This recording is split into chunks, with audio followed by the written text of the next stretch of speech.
पहाटेचा काळ हा अत्यंत पवित्र मानला जातो. सकाळी उठल्यानंतर आपण जे काही करतो त्याचा परिणाम संपूर्ण दिवसावर होत असतो. म्हणूनच आपल्या धर्मशास्त्रांमध्ये स्नानाला केवळ शरीर स्वच्छ करण्याची प्रक्रिया मानलेली नाही, तर ती मन, बुद्धी आणि आत्म्याची शुद्धी मानली गेली आहे. मित्रांनो, अनेक लोक दिवसभर मेहनत करतात, प्रामाणिकपणे काम करतात, पण तरीही त्यांच्या हातात पैसा टिकत नाही. घरात सतत आजारपण, भांडणे, मानसिक ताण आणि आर्थिक अडचणी यांचा सामना करावा लागतो. अनेकांना वाटते की हे फक्त नशिबामुळे घडते, पण शास्त्र सांगते की काही वेळा आपल्या दैनंदिन सवयीच आपल्या दुर्भाग्याचे कारण बनतात. विशेषतः स्नान करताना होणाऱ्या चुका आपल्या आयुष्यातील सकारात्मक ऊर्जा कमी करू लागतात. आपण शरीर स्वच्छ करतो, पण मनावर आणि आभामंडलावर साचलेली नकारात्मकता दूर करत नाही. त्यामुळे घरात सुख, शांती आणि समृद्धी येण्याचा मार्ग बंद होतो. भक्तांनो, जलाला आपल्या संस्कृतीत देवत्व दिले गेले आहे. जल म्हणजे केवळ पाणी नाही, तर ते जीवनाचे, पवित्रतेचे आणि ऊर्जेचे प्रतीक आहे. जेव्हा आपण स्नान करतो तेव्हा ते पाणी आपल्या शरीरावरच नाही, तर आपल्या ऊर्जेवरही परिणाम करत असते. जर योग्य भावनेने आणि योग्य पद्धतीने स्नान केले तर ते आपल्या आयुष्यातील अनेक अडथळे दूर करू शकते. पण चुकीच्या पद्धतीने स्नान केल्यास घरात नकारात्मकता वाढू शकते. म्हणूनच आज आपण अशा काही गोष्टींबद्दल जाणून घेणार आहोत ज्या स्नानाच्या पाण्यात मिसळल्याने जीवनातील अनेक दोष हळूहळू कमी होऊ लागतात. हे कोणतेही अंधश्रद्धेचे उपाय नाहीत, तर आपल्या पूर्वजांनी सांगितलेले ऊर्जेचे आणि संस्कारांचे ज्ञान आहे. मित्रांनो, अनेक वेळा असे घडते की एखाद्या व्यक्तीला नहावल्यानंतरही ताजेतवाने वाटत नाही. शरीरात जडपण राहतो, मन अस्वस्थ होते आणि घरात सतत उदास वातावरण जाणवते. शास्त्रांमध्ये सांगितले आहे की जिथे नकारात्मक ऊर्जा वाढते तिथे लक्ष्मीचा वास टिकत नाही. काही घरांमध्ये पैसा येतो पण टिकत नाही. काही ना काही कारणाने तो खर्च होतो. कधी आजारपण, कधी कर्ज, तर कधी वादविवाद. यामागे फक्त आर्थिक कारण नसते, तर घरातील आणि शरीरातील ऊर्जा देखील कारणीभूत असते. म्हणून स्नान करताना शरीरासोबत मनाची शुद्धी करणेही आवश्यक आहे. भक्तांनो, आपल्या धर्मग्रंथांमध्ये अलक्ष्मीचा उल्लेख आढळतो. जिथे माता लक्ष्मी सुख, समृद्धी आणि आनंद घेऊन येतात, तिथे अलक्ष्मी दारिद्र्य, भांडणे आणि अस्थिरता निर्माण करते. असे म्हटले जाते की अस्वच्छ जागा, अंधार आणि दूषित वातावरण हे अलक्ष्मीला प्रिय असते. त्यामुळे जर स्नानघर अस्वच्छ असेल, तिथे तुटलेल्या वस्तू असतील किंवा दुर्गंधी येत असेल तर ते नकारात्मक ऊर्जा वाढवते. अनेक लोक स्नानघराकडे दुर्लक्ष करतात, पण वास्तुशास्त्रानुसार स्नानघर स्वच्छ आणि उजळ असणे अत्यंत आवश्यक आहे. कारण जिथे स्वच्छता असते तिथेच सकारात्मक ऊर्जा टिकून राहते. आता आपण त्या काही चुका जाणून घेऊया ज्या जवळजवळ प्रत्येक घरात होत असतात. पहिली मोठी चूक म्हणजे चुकीच्या वेळेला स्नान करणे. शास्त्रांमध्ये ब्रह्ममुहूर्ताला सर्वात पवित्र वेळ मानले गेले आहे. सूर्योदयापूर्वीचा काळ हा देवतांचा काळ मानला जातो.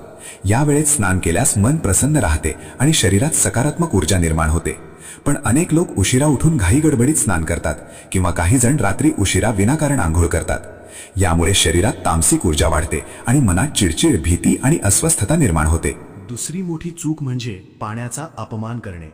मित्रांनो, पाणी हे देवतांचं स्वरूप मानले जाते. काही लोक अंघोळ करताना विनाकारण नळ चालू ठेवतात, पाणी वाया घालवतात किंवा त्याचा आदर करत नाहीत. पण लक्षात ठेवा, ज्या घरात जलाचा अपमान होतो तिथे सुख आणि शांती टिकत नाही. प्रत्येक थेंबामध्ये ऊर्जा असते. म्हणून पाण्याचा वापर करताना कृतज्ञतेचा भाव असणे आवश्यक आहे. तिसरी चूक म्हणजे स्नान करताना नकारात्मक विचार करणे.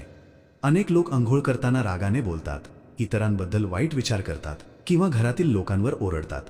पण शास्त्र सांगते की स्नान करताना मन शांत असावे, कारण त्यावेळी पाणी आपल्या विचारांची ऊर्जा शोषून घेत असते. जर मनात राग आणि मत्सर असेल तर ती नकारात्मकता आपल्या आभामंडलात अधिक वाढते.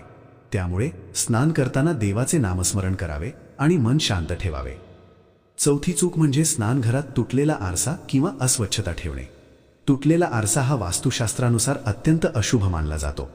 तो राहूची नकारात्मक ऊर्जा वाढवतो. तसेच स्नानघरात जाळी, कचरा किंवा अंधार असेल तर ते घरातील सकारात्मक ऊर्जा कमी करते. म्हणून स्नानघर नेहमी स्वच्छ, सुगंधित आणि उजळ ठेवावे. आता भक्तांनो, आपण त्या विशेष गोष्टींबद्दल जाणून घेऊया ज्या स्नानाच्या पाण्यात मिसळल्याने लाभ मिळतो असे मानले जाते. शनिवारी स्नानाच्या पाण्यात थोडेसे सेंधव मीठ आणि फिटकरी टाकावी. असे म्हटले जाते की यामुळे नकारात्मक ऊर्जा दूर होण्यास मदत होते.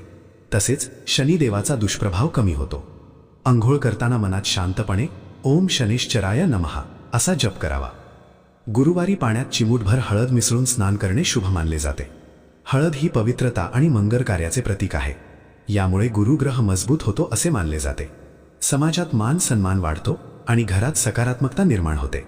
विशेषतः विवाहात अडथळे येत असतील किंवा सतत आर्थिक अडचणी येत असतील तर हा उपाय श्रद्धेने करावा. शुक्रवारी स्नानाच्या पाण्यात गुलाबजल किंवा 2 थेंब कच्चे दूध मिसळणे शुभ मानले जाते. गुलाबजलामुळे मन शांत राहते आणि घरातील तणाव कमी होतो असे मानले जाते. दूध चंद्राशी संबंधित असल्याने मानसिक शांती वाढवण्यास मदत होते.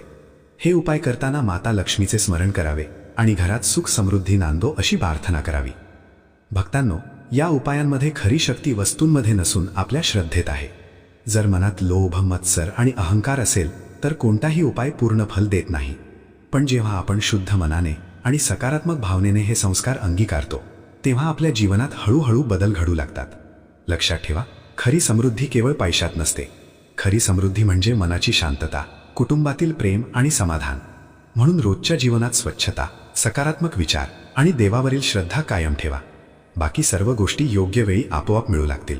भक्तांनो, आता आपण त्या अत्यंत महत्त्वाच्या गोष्टीकडे वळणार आहोत जी अनेक लोक नकळत दुर्लक्षित करतात. आपण शरीर स्वच्छ ठेवतो, महागडे साबण वापरतो, सुगंधी अत्तर लावतो, पण तरीही घरात शांतता राहत नाही. कारण बाहेरची स्वच्छता पुरेशी नसते जोपर्यंत मन आणि घरातील ऊर्जा शुद्ध होत नाही.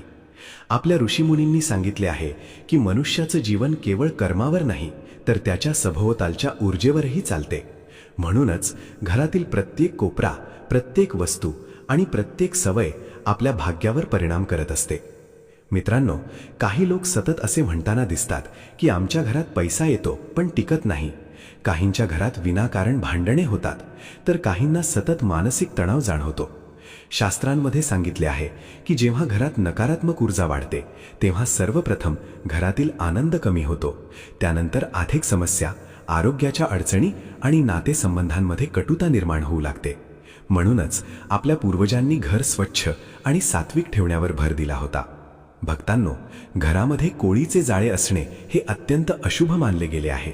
कारण जिथे जाळे तयार होतात तिथे स्थिरता आणि आळस वाढतो असे मानले जाते.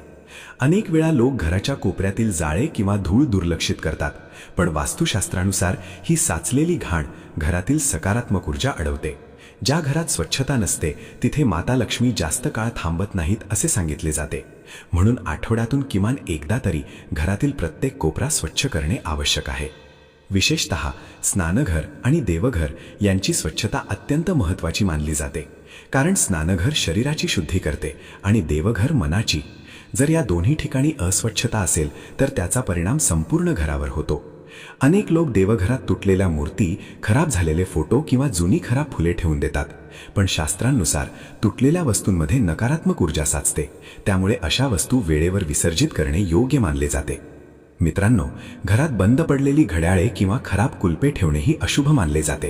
कारण बंद घड्याळ हे थांबलेल्या प्रगतीचे प्रतीक मानले जाते. त्याचप्रमाणे जंग लागलेले किंवा वापरात नसलेले कुलूप घरातील भाग्याचे मार्ग बंद करत असल्याचे मानले जाते. म्हणून नवीन वर्ष सुरू होण्यापूर्वी किंवा कोणत्याही शुभ कार्यापूर्वी अशा वस्तू घरातून दूर कराव्यात. हे केवळ वास्तुशास्त्र नाही तर जीवनात नवीन ऊर्जा आणण्याचा एक मार्ग आहे.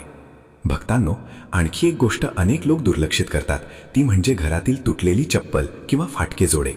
वास्तुशास्त्रानुसार पायातील वस्तू आपल्या संघर्षाशी संबंधित असतात. जर घरात जुने, तुटलेले किंवा अस्ताव्यस्त जोडे ठेवलेले असतील तर जीवनात अडथळे वाढतात असे मानले जाते. म्हणून अशा वस्तू वेळेवर बदलणे आणि घर स्वच्छ ठेवणे अत्यंत आवश्यक आहे. आता आपण एका विशेष उपायाबद्दल जाणून घेणार आहोत जो तुलसी मातेशी संबंधित आहे. भक्तांनो, तुलसीला आपल्या संस्कृतीत अत्यंत पवित्र मानले जाते. भगवान विष्णूंना तुलसी अत्यंत प्रिय आहे. असे म्हटले जाते की ज्या घरात तुलसीचे पूजन नियमित केले जाते त्या घरात सकारात्मक ऊर्जा वाढते आणि घरातील वातावरण सात्विक राहते. जर तुमच्या जीवनात सतत अडथळे येत असतील, कामे होत होत अडकत असतील किंवा घरात आर्थिक संकटे वाढत असतील तर हा उपाय श्रद्धेने करावा. यासाठी एक साधा कलावा घ्यावा. त्या कलाव्यावर 8 गाठी माराव्यात. प्रत्येक गाठ बांधताना मनात भगवान विष्णू आणि माता लक्ष्मीचे स्मरण करावे. त्यानंतर त्या कलाव्याला हळद लावावी. हळद ही शुभता आणि समृद्धीचे प्रतीक मानली जाते. नंतर तो कलावा श्रद्धेने तुलसीच्या झाडाला बांधावा.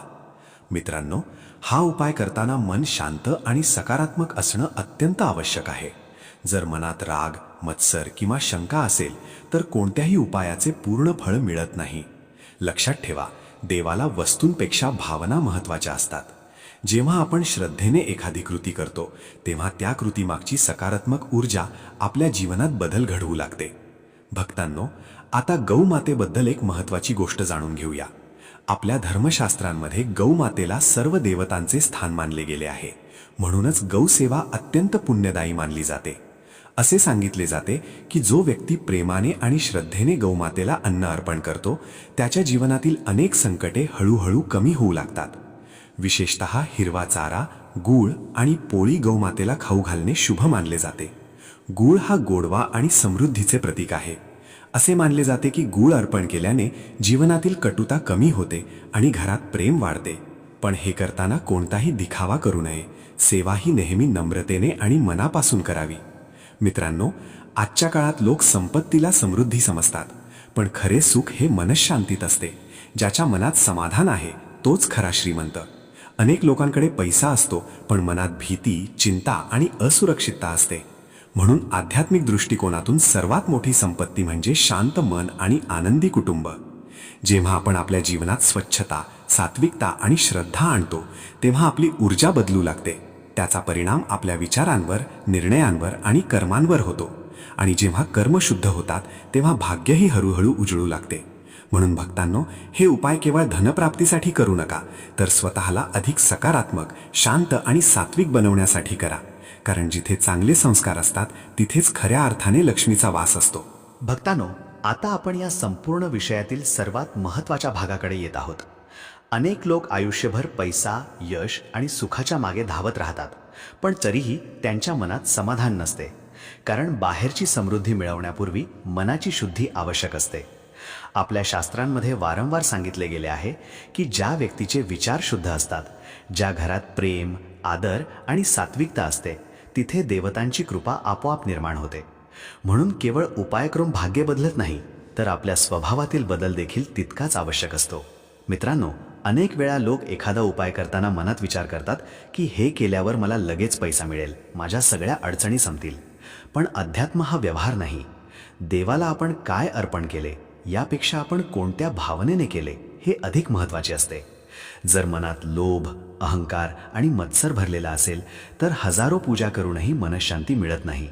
पण ज्या व्यक्तीच्या मनात दया, कृतज्ञता आणि श्रद्धा असते त्याच्या जीवनात साधे उपाय देखील मोठे परिवर्तन घडवतात. भक्तांनो, आपल्या घरातील वातावरण आपल्या भाग्यावर थेट परिणाम करत असते. जर घरात सतत ओरड, अपशब्द आणि तणाव असेल तर तिथे नकारात्मक ऊर्जा वाढते. म्हणून रोज सकाळी घरात देवाचे नामस्मरण करणे अत्यंत आवश्यक आहे. काही क्षण शांत बसून प्रार्थना केल्याने मन स्थिर होते. ज्या घरात सकाळची सुरुवात सकारात्मक विचारांनी होते त्या घरात दिवसभर आनंदाचे वातावरण राहते. शास्त्रांमध्ये असेही सांगितले आहे की सूर्योदयानंतर काही वेळ घराची खिडकी आणि दरवाजे उघडे ठेवावेत. यामुळे घरात ताजी ऊर्जा प्रवेश करते. सकाळची सूर्यकिरण हे केवळ प्रकाश नसून ते आरोग्य आणि सकारात्मकतेचे प्रतीक मानले जातात. म्हणून अनेक पूर्वज सकाळी सूर्याला अर्घ्य देत असत. सूर्याला जल अर्पण करताना मनात कृतज्ञतेचा भाव ठेवला तर आत्मविश्वास आणि मानसिक शक्ती वाढते असे मानले जाते. मित्रांनो, आणखी एक अत्यंत महत्त्वाची गोष्ट म्हणजे अन्नाचा आदर. आज अनेक घरांमध्ये अन्न वाया घालवले जाते, पण शास्त्रांनुसार अन्न हे अन्नपूर्णा मातांचे स्वरूप मानले गेले आहे. जो व्यक्ती अन्नाचा अपमान करतो त्याच्या घरात हळूहळू अभाव निर्माण होऊ लागतो असे मानले जाते. म्हणून जेवण करण्यापूर्वी देवाचे स्मरण करावे आणि शक्य असल्यास अन्नातील थोडासा भाग पक्षी किंवा प्राण्यांसाठी ठेवावा. ही छोटी कृती आपल्या मनात दया आणि नम्रता निर्माण करते. भक्तांनो, आपल्या जीवनातील अनेक समस्या या बाहेरच्या नसतात, तर त्या आपल्या मनातून सुरू होतात. सततची चिंता, दुसऱ्यांशी तुलना आणि नकारात्मक विचार मनाची शक्ती कमी करतात. म्हणून दिवसातून काही वेळ स्वतःसाठी काढा. देवाचे नाम घ्या, ध्यान करा किंवा शांतपणे काही क्षण बसा. मन शांत झाले की निर्णय योग्य होऊ लागतात आणि जीवनातील अडचणी देखील हळूहळू कमी होतात. आपल्या पूर्वजांनी नेहमी सांगितले की घरात मोठ्यांचा आदर असावा. ज्या घरात आई वडिलांचा सन्मान केला जातो तिथे सुख आणि समृद्धी आपोआप वाढते, कारण त्यांच्या आशीर्वादात मोठी शक्ती असते. अनेक लोक मंदिरात मोठ्या देणग्या देतात, पण स्वतःच्या घरातील वृद्धांना दुर्लक्षित करतात. लक्षात ठेवा, देवाला सर्वात प्रिय ती सेवा असते जी निस्वार्थ भावनेने केली जाते. मित्रांनो, आता आपण त्या छोट्या पण प्रभावी संस्काराबद्दल जाणून घेऊया जो आपल्या जीवनात सकारात्मकता वाढवू शकतो. रोज स्नानानंतर देवाचे स्मरण करून 2 क्षण शांत उभे राहा आणि मनात असा संकल्प करा की आज मी कोणालाही दुखवणार नाही, चुकीचे बोलणार नाही आणि चांगले कर्म करण्याचा प्रयत्न करेन. हा साधा संकल्प आपल्या विचारांमध्ये बदल घडवतो. जेव्हा विचार बदलतात तेव्हा कृती बदलतात आणि कृती बदलल्या की नशीबही बदलू लागते. भक्तांनो, लक्षात ठेवा की कोणताही उपाय एका रात्रीत चमत्कार घडवत नाही, पण जेव्हा आपण सातत्याने सकारात्मक सवयी अंगीकारतो तेव्हा जीवनात मोठे बदल हळूहळू दिसू लागतात. जसे बी पेरल्यानंतर लगेच फळ मिळत नाही, तसेच चांगल्या संस्कारांचे परिणामही वेळेनुसार मिळतात. त्यामुळे संयम आणि श्रद्धा दोन्ही आवश्यक आहेत. आजच्या काळात लोकांना मोठे घर, महागडी गाडी आणि पैसा म्हणजे यश वाटते, पण खरे यश म्हणजे शांत झोप, आनंदी कुटुंब आणि निरोगी मन. जर मनात समाधान नसेल तर बाहेरची संपत्तीही अपुरी वाटते. म्हणून आपल्या जीवनात आध्यात्मिकता आणि संस्कार यांना स्थान द्या, कारण हेच ते खरे धन आहे जे कधीही कमी होत नाही. भक्तांनो, शेवटी एवढेच सांगू इच्छितो की जीवनात स्वच्छता, सात्विकता आणि श्रद्धा या 3 गोष्टी कायम ठेवा. स्नान करताना देवाचे स्मरण करा, घर स्वच्छ ठेवा, मोठ्यांचा आदर करा आणि मनात सकारात्मक विचार ठेवा. जेव्हा मन आणि घर दोन्ही शुद्ध असतात तेव्हा सुख, शांती आणि समृद्धी आपोआप आकर्षित होऊ लागते. जर तुम्हाला ही माहिती उपयुक्त वाटली असेल तर आपल्या कुटुंबियांसोबत आणि मित्रांनो जरूर शेअर करा, जेणेकरून त्यांनाही या संस्कारांचा लाभ मिळेल.